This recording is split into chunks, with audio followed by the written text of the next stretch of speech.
बिस्मिल्लाहिर्रहमानिर्रहीम अस्सलाम वालेकुम। अब बायोस्टैटिस्टिक्स के हमारे चैप्टर का अगला टॉपिक देख लेते हैं, काई स्क्वायर टेस्ट।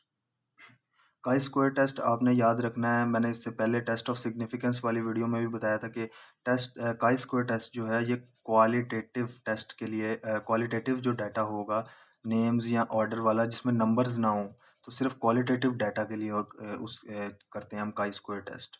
और क्वालिटी एक एक तो इसकी शर्त है कि क्वालिटेटिव डाटा हो, दूसरी शर्त है कि सैंपल साइज जो है वो 5 से ज़्यादा हो, तो काई स्क्वायर टेस्ट करते हैं। अगर सैंपल साइज 5 से कम हो तो फिर फिशर एग्जैक्ट टेस्ट करते हैं। तो काई स्क्वायर टेस्ट को देखते हैं। इसमें से एग्जाम में भी काफ़ी दफ़ा क्वेश्चन आया हुआ है। मैं आपको इस वीडियो के एंड पे बताऊंगा कि क्वेश्चन कैसे आता है। तो पहले देख लेते हैं ये काई स्क्वायर टेस्ट होता क्या है। आपके पास एक डाटा आया है कि दो वैक्सीन हैं, vaccine A and vaccine B.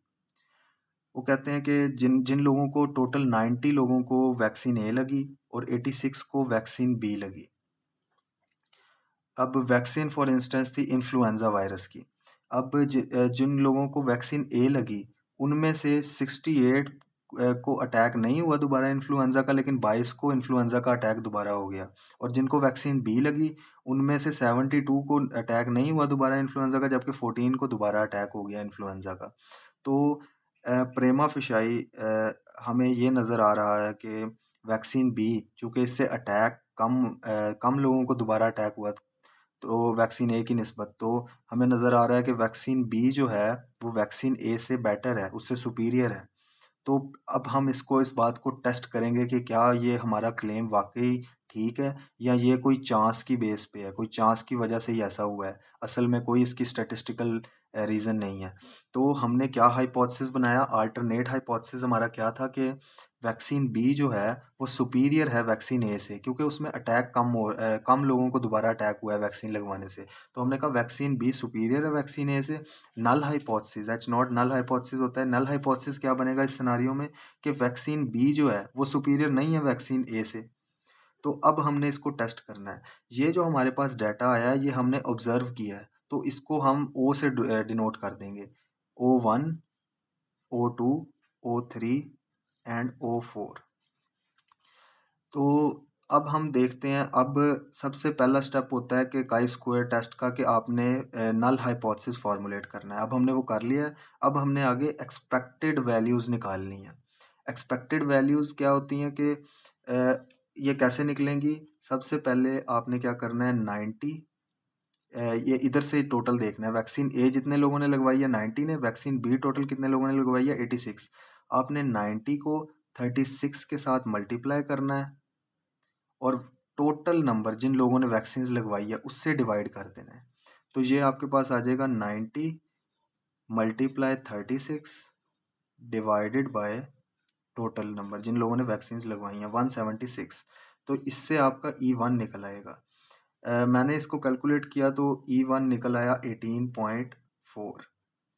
इसके बाद E2 कैसे निकलेगा, 90 को ही पकड़ना है आपने, उसको मल्टीप्लाई करना है 140 से, इस वाली वैल्यू से डिवाइड टोटल से ही करना है।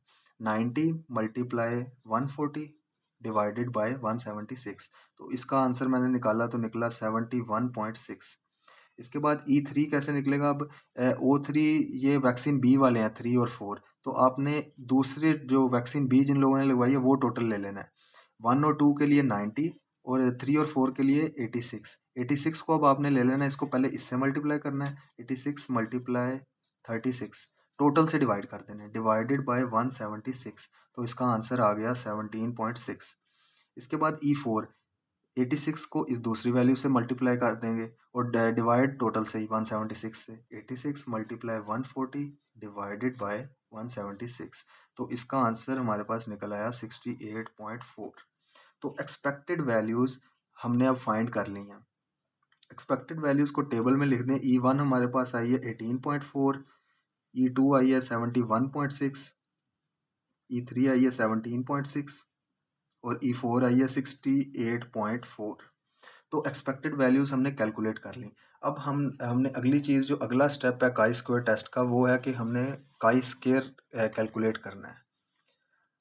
काई स्क्वायर का फॉर्मूला होता है x chi square is equal to sigma observed minus expected और इसका स्क्वायर डिवाइडेड बाय एक्सपेक्टेड। जो आपकी वैल्यू आई है।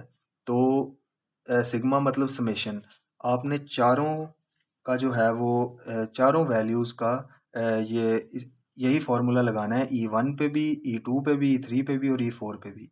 तो मैंने लगाया O1 माइनस E1 का स्क्वायर डिवाइडेड बाय E1। तो ये सारी वैल्यूज़ जब इस फॉर्मूला में पुट करेंगे तो ये मेरे पास काई स्क्वायर की वैल्यू निकल आई 1.809। तो 1.809 आपके पास निकला है काई स्क्वायर। अगला स्टेप होता है काई स्क्वायर टेस्ट का कि आपने डिग्री ऑफ फ्रीडम कैलकुलेट करना होता है। डिग्री ऑफ फ्रीडम क्या होता है कि डाटा में कितना आज़ादी हासिल है डाटा को डिविएट करने की, स्प्रेड करने की।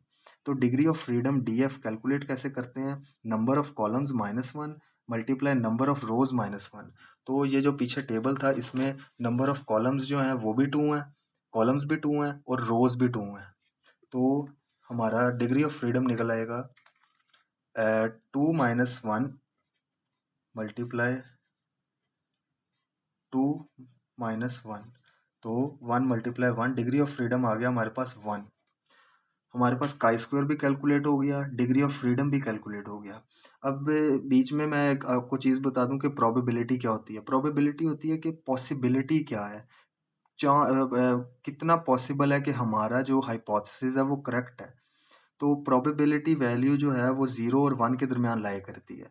0 का मतलब होगा 0 प्रोबेबिलिटी है, कोई प्रोबेबिलिटी नहीं है कि हमारी हाइपोथेसिस ठीक है। 1 होता है कि एब्सोल्यूट प्रोबेबिलिटी, यानी कि वो हो के रहेगा। जैसे एक हाइपोथेसिस बल्कि एक लॉ है कि सारे ऑल मैन विल डाई, सारे लोग मर जाएंगे। तो ये इसकी एब्सोल्यूट प्रोबेबिलिटी है कि ये 100% हो के रहेगा। तो इस वजह से 1 है इसकी प्रोबेबिलिटी, 100% ये होगा। और 0 प्रोबेबिलिटी के 0% चांस है उसका होने का। तो अगर प्रोबेबिलिटी वैल्यू हम स्टैटिस्टिक्स में ये हमने कह दिया कि अगर प्रोबेबिलिटी वैल्यू 0.05 या 1 का 0.05 जो है वो 5% होता है 1 का, 5% ऑफ 1 होता है 0.05। तो अगर वैल्यू 0.05 से कम है या इक्वल है 0.05 के, यानी कि 5% एरर का चांस है। 5% एरर के चांस को निकाल के तो अगर हम 5% की रेंज के अंदर अंदर आ रहा है हमारा एरर, तो हम कह देते हैं कि ये स्टेटिस्टिकली सिग्निफिकेंट है, हमारा हाइपोथेसिस ठीक है, करेक्ट है। अगर 0.05 से ज़्यादा पी की वैल्यू आ जाती है फिर हम कहते हैं कि ऐसा चांस की वजह से हुआ है, इसमें कोई स्टैटिस्टिकल सिग्निफिकेंस नहीं है इस हाइपोथेसिस की, ये चांस की वजह से हुआ है। तो हमने काई स्क्वायर कैलकुलेट कर लिया और डिग्री ऑफ फ्रीडम कैलकुलेट कर लिया। अब नेक्स्ट स्टेप होता है काई स्क्वायर टेस्ट का कि आपने प्रोबेबिलिटी टेबल के अंदर देखना है फॉर 1 डिग्री ऑफ फ्रीडम। ये चीज़ जो है ये कांस्टेंट है, ये फिक्स्ड है कि अगर डिग्री ऑफ फ्रीडम 1 है और 0.05 प्रोबेबिलिटी ली है आपने कि 0.05 की कॉमनली 0.05 की प्रोबेबिलिटी लेते हैं हम रिसर्चेज में भी या हाइपोथेसिस टेस्टिंग में भी। अगर बहुत ज़्यादा प्रिसाइज रिजल्ट्स चाहिए तो 0.01 की प्रोबेबिलिटी भी ली जाती है, पर आमतौर पे 0.05 की प्रोबेबिलिटी ली जाती है। तो मैंने कहा कि 1 डिग्री ऑफ फ्रीडम के लिए और 0.05 प्रोबेबिलिटी हो तो टेबल में काई स्क्वायर की वैल्यू होती है 3.84। ये वैल्यू अब फिक्स्ड है। जो है अगर 1 डिग्री ऑफ फ्रीडम होगी और 0.05 प्रोबेबिलिटी होगी तो tabulated value x chi square की होगी 3.84।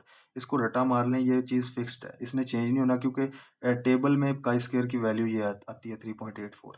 तो अब हमने जो वैल्यू निकाली है काई स्क्वायर की उसको कहते हैं कैलकुलेटेड वैल्यू। हमने कहा कि अगर कैलकुलेटेड वैल्यू काई स्क्वायर की 3.84 जो इसकी टेबुलेटेड वैल्यू है उससे कम होगी तो नल हाइपोथेसिस हमारा ट्रू हो जाएगा। यानी कि नल हाइपोथेसिस ट्रू होने का क्या मतलब है? नल हाइपोथेसिस हमारा था कि जो वैक्सीन बी है वो सुपीरियर नहीं है वैक्सीन ए से, तो दोनों वैक्सीन जो हैं वो सेम हो गई। तो जो थोड़ा बहुत फ़र्क हमें नज़र आ रहा है कि वैक्सीन बी में जिन लोगों को लगी है उनको दोबारा कम अटैक हुआ है इन्फ्लुएंजा का, वो सिर्फ चांस की वजह से है। हमारा नल हाइपोथेसिस ट्रू हो गया। लेकिन अगर कैलकुलेटेड वैल्यू जो हमने निकाली है वो 3.84 से ज़्यादा होगी तो नल हाइपोथेसिस रिजेक्ट कर दिया जाएगा। अब हम देखें, हमने अपने डाटा को कैलकुलेट किया और काई स्क्वायर निकाला तो ये निकला 1.809। तो ये 3.84 से कम है वैल्यू। जो टैबुलेटेड वैल्यू है काई स्क्वायर की, उससे कम है 3 पॉइंट ये काई स्क्वायर की जो हमने कैलकुलेट की है। तो हमने कहा कि जब कम होगी तो नल हाइपोथेसिस ट्रू हो जाएगा। नल हाइपोथेसिस हमारा था कि कोई सुपीरियर नहीं है वैक्सीन बी वैक्सीन ए से।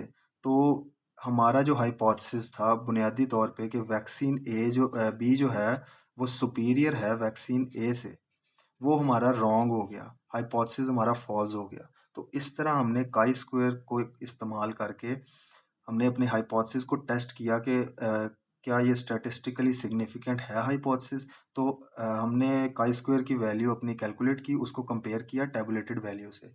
तो फिर जो है हमें पता चला कि ये सिग्निफिकेंट नहीं है, हमारी वैल्यू 3.84 से कम आई। तो इसका मतलब है सिग्निफिकेंट नहीं है हमारा हाइपोथेसिस, जो नल हाइपोथेसिस हमने बनाई थी वो ट्रू हो गई है।